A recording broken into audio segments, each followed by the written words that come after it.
Hello friends, जानो तो kitchen house में तमारुं स्वागत है। आज આપણે બનાવશું ચટપટી ચણા મસાલા ચાટ। હજુ સુધી જો તમે મારી ચેનલને સબસ્ક્રાઇબ ના કરી હોય તો મારી ચેનલને સબસ્ક્રાઇબ કરજો, લાઈક કરજો, શેર કરજો, જેથી આવનારા નવા વિડિયો તમારા સુધી તુરંત પહોંચી શકે છે। આ ખૂબ ઝડપથી ચાટ બની જાય છે। તો ચાલો જોઈ લઈએ આપણે રેસીપી। સૌપ્રથમ મેં એક વાટકી કાળા ચણા આવે છે તેને મેં આખી રાત માટે પલાળીને રાખેલા છે। હવે તેને આપણે એક કુકરમાં લઈ લેવાના છે। ચણા ડૂબે એટલું આપણે પાણી એડ કરી દેવાનું છે। અંદાજે 1.5 ગ્લાસ જેટલું થશે। સ્વાદ અનુસાર આપણે નમક એડ કરી દેવાનું છે અને સરસ રીતે હાથેથી મિક્સ કરી દેવાનું છે અને ઢાંકણ ઢાંકીને આપણે 6 થી 7 વિસલ કરવાની છે। હવે આપણે પેસ્ટ બનાવવાની છે। એક વાટીમાં 1 ચમચી જેટલું લાલ મરચું લેવાનું છે, 1 ચમચી ધાણા જીરું લેવાનું છે, 1 ચમચી શેકેલ જીરું પાવડર લેવાનો છે, 1 ચમચી સંચળ પાવડર છે તે લેવાનો છે, 1 ચમચી ચાટ મસાલો લેવાનો છે અને બધું સરસ રીતે મિક્સ કરી 2 થી 3 ચમચી જેટલું આપણે પાણી એડ કરી દેવાનું છે અને એક સરસ મજાની પેસ્ટ બનાવવાની છે। જો તમને મારી રેસીપી પસંદ આવે તો મારી ચેનલને સબસ્ક્રાઇબ કરજો।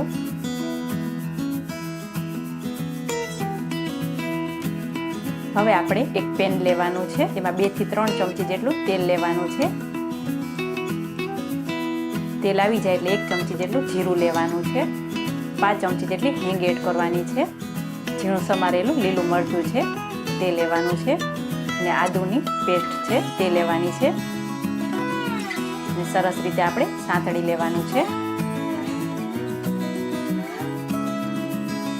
આદુથી ચણાનો ટેસ્ટ ખૂબ જ સરસ આવે છે। આદુ અને મરચાં સરસ રીતે સંતળાઈ જાય એટલે આપણે જે બનાવેલી પેસ્ટ છે તે એડ કરી દેવાની છે અને સરસ રીતે આપણે સાંતળી લેવાની છે। પાણીનો ભાગ બળી જાય ત્યાં સુધી આપણે સાંતળી લેવાની છે। આમ કરવાથી ચણા ઉપર બધા મસાલા સરસ રીતે ચડી જશે। હવે આપણે તેમાં સ્વાદ અનુસાર નમક એડ કરી દેવાનું છે, સાચવીને એડ કરવાનું છે, બાફતી વખતે ચણામાં એડ કર્યું હશે એટલે। હવે જે બાફેલા ચણા છે તે આપણે એડ કરી દેવાના છે અને બધું સરસ રીતે મિક્સ કરી દેવાનું છે।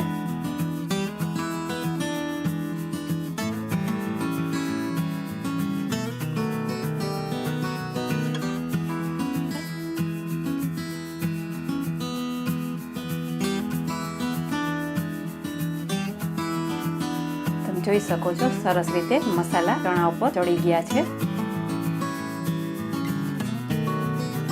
હવે તેને આપણે એક બાઉલમાં લઈ લેવાના છે।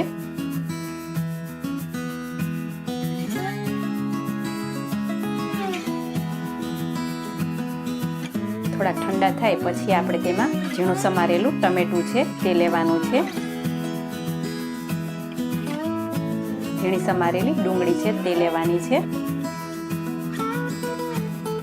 સમારેલી કોથમીર છે 2 ચમચી જેટલી લેવાની છે અને બધું સરસ રીતે આપણે મિક્સ કરી દેવાનું છે।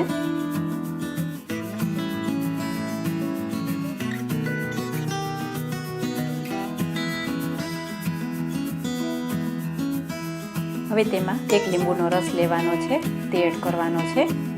ફરીથી આપણે બધું સરસ રીતે મિક્સ કરી દેવાનું છે। હવે આપણે તેને સર્વિંગ બાઉલમાં લઈ લેશું। તેની ઉપર આપણે ગાર્નિશિંગ માટે ડુંગળી, ટમેટાં અને ઝીણી સેવ છે તેનાથી આપણે ગાર્નિશ કરશું।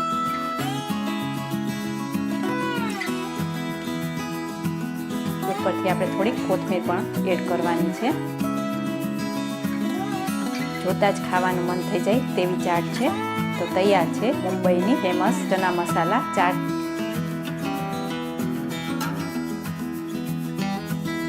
તો કેવી લાગી મારી રેસીપી? તમે જરૂરથી લાઈક, શેર और સબસ્ક્રાઇબ કરજો અને મને કોમેન્ટ પણ કરજો। ફરી મળીશું નવી રેસીપી સાથે, ત્યાં સુધી આવજો।